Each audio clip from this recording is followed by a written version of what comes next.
Hello guys, peace of the Lord with everyone. There is some people they are talking about Surah 4 verse 119 that this surah is not talking really about Allah, it's talking about Satan. Yeah, it's talking about Satan, but Allah is Satan. The reason I'm saying that this is Satan is talking there and this is Allah is talking too, because Allah and Satan is one. I will show you why. If this is Satan is talking as Muslims they claim, because it's look like when you read it, you will think so. But if you read it in Arabic, it's not the same as in English. Why?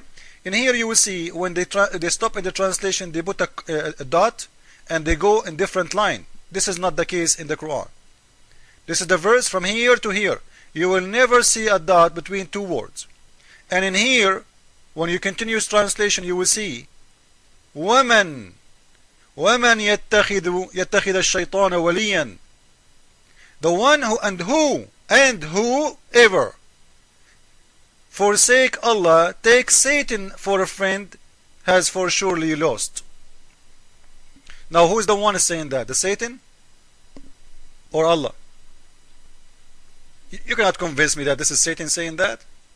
So if it is Allah saying that, how come this continuing talking as one person talking? You get the point? Now, I'm not going to argue about this one for long. I will show you from different verses that this is for sure what I'm saying is true, that Allah is Satan. If we go to different verse in the Quran, Surah 13 verse 27, Allah, truly Allah, leaveth to stray whom He will, and He is the one who will guide who He want. So He is the one He deceive. The word stray in here doesn't look good for me, by the way, but this is the Muslim translation, it's okay. But in Arabic, it's very clear what it is. It says, He will deceive, yudil. You can go to dictionary and you can find what the word yudil mean. It's more than a stray only. It is yudil, a deceiver. And by the way, this is one of Allah names, Al-Mudil. I challenge any Muslim to say not true. Al-Mudil, the deceiver. This is a name of Allah. Allah have 99 names. One of them is the deceiver. Al-Mudil. So, in here, Surah 13 verse 27 saying clearly that Allah is the one who will stray and astray people from believing. Is that the only verse in the Quran saying that? No, the Quran is full of it. Surah 16 verse 93. Again Allah, He said, but He leaves straying whom He want or He please, and He guide the one He please too. Who? Allah. So Allah, the one, is the one who He choose who He will guide who. But before He choose He will guide who, He choose He will deceive who. You see it? He start with He straying the one He want. So first decision is about who He will stray who. First decision, the most important thing for Allah is we will deceive who first. Oh, let me think, deceive who. And we remember the story about Jesus Christ who was not crucified in the Quran in Surah 4, where the God of Islam supposedly, He put someone look like Jesus on the cross. He did deceive. He deceived who? He was deceiving the Jewish, he was deceiving the Roman, he was deceiving the followers of Jesus Christ. Why? Because everybody thought Jesus Christ was on the cross, but it wasn't Him. This is a deceiving or not? When you make someone look like Jesus, you clone someone look like Jesus, is that a deceiving or this is saying the truth? Is that a cheating? Is that a lying? What do you want to call it? So, because of the deceive, if your God Allah, 3 billion Christians now believe that Jesus was on the cross. Why? Because your God Allah, according to Quran, He put someone look like Jesus in the cross. And you want to tell me that your God Allah is not a Satan? What Satan He want more? He would love to deceive millions. Now, is that the only verse too, saying that Allah is a deceiver? I can show you unlimited verses. Here we go. Surah 35 verse number 8. For Allah leaves to stray whom He wills. He decide He will, He will stray who. And always you see the Quran, He choose, deceiving people before anything, because Allah is so interesting in deceiving. He loves to deceive. And as I said, the biggest deceiving in the history of Allah, according to the Quran, from the mouth of Muslims, when He put someone look like Jesus in the cross. This is a deceiving. When you make me see, and I am a human being, how I will know this is not Jesus? How I will know? How I will know? I will wait 600 years after, and somebody come to me and say, hey, Jesus was not him. Allah was playing games with you. Ho, ho, ho, ho. This is garbage. Allah is a deceiver. Allah is a Satan. Because if this is a true story that Allah, He put someone look like Jesus in the cross, it's very clear evident that Allah is Satan and Satan is Allah. So either you believe in that story, then you are a Muslim, then I'm proving to you that Allah is Satan, or you leave this story, you don't believe in it, and then you will leave Islam. And I advise you to leave Islam. Now, is that the only verse saying that Allah, He is the one, He misguide and He deceive people? The Quran is full of it. Let me show you more. Surah 74, verse number 31. Here we go again. Allah leave to stray whom He pleases. It's up to Him. He's a drunk God. He decide. And always you will see Him, He speak about deceiving first and guiding second. You see it? Deceive He want, and He deceive the one He want. Now to make it short, there's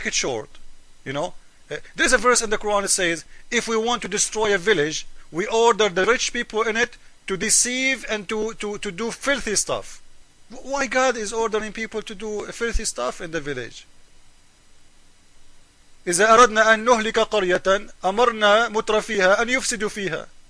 If we want to destroy a village, we order the rich on that village to do filth in it, so we will destroy it. So if He want to destroy it, He order rich people to do bad things. So why you order the rich people to do bad things? If He is the one is ordering them, what their fault? Now, to make it short and to show you in a very clear evidence that Allah is Satan for sure, if we read this surah, this verse in here, Surah 2, verse number 7. Allah had set a seal on their heart, and on their hearing, and on their eyes is a veil. And this verse I'm talking about, Muhammad, he stole it from the Bible, but it's not like that in the Bible. In the Bible it says those people, they decide themselves to seal their heart. If you go to Matthew 13:13, you will see, therefore I speak to them in purpose, because while seeing they don't see, and while hearing they don't hear, nor they do understand. And you will see that this privacy in the Old Testament, when it says, in their case, prophecy of Isaiah is being fulfilled, which says, you will keep on hearing, but will not understand. You will keep in seeing, but you will not receive. For the heart of these people has become dull, which their ears they scarcely hear, and they have closed their eyes. Otherwise they would see with their eyes and hear with their heart. So the Bible is saying it's the same, but in a very different way. In the Bible, it is Him, you, if you decide to seal your heart. It's you who decide to seal your eyes. In the Quran, it is Allah who sealed their heart, which proven to me clearly that Muhammad, who stole this verse from the Bible, he make it Allah is the one who sealed the heart, because he knew who is Allah. Allah is a Satan. Allah is a deceiver. Because you know what, guys? Just let us think about it. Why God wanna seal my heart? Why? If one day I go to hell, and I stand in the front of the God, and the God supposedly is God of justice, and He said to me, you know what, you are going to go to hell. And I will say, you know what, God, you are the one who did seal my heart. So why you are judging me for something you did? Can I open my heart when you say you did seal my heart? You will say no. You cannot fight God. You cannot change things will happen. If God order things to happen, it's going to happen. So in here it's very clear that Allah who sealed the heart, and Allah sealed the hearing, and Allah put an eyes in their eyes a veil. He is Satan, and Allah for sure is Satan. And you can go to Matthew 13, as I said to you, and you can go to the Old Testament and you will see that Muhammad, he stole those verses from there and he put it in his Quran. But because he's a deceiver, he have to claim that Allah is the one who do that to your eyes, when the Bible is saying the opposite. That's you do. You do seal your heart. Our God don't seal our heart. Our God don't close our eyes. Our God don't seal our mouth. Our God, he wants us to know. He wants to guide us. He loves us. This is why he sent his own loving son to save the world. Because he loves you, not because he want to deceive you. In Islam, it's totally the opposite. And I think now it's very clear that Allah and Satan is one. Ameen. Thank you all.